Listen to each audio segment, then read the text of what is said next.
This is the longer tip, and this is our powder basket that we use. You see the gap there? When I turn it,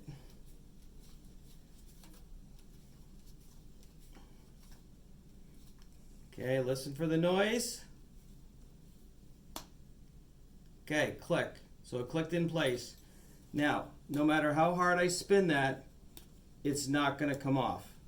The only way it's going to come off is if I pull on it, and eventually it will catch the threads right in here,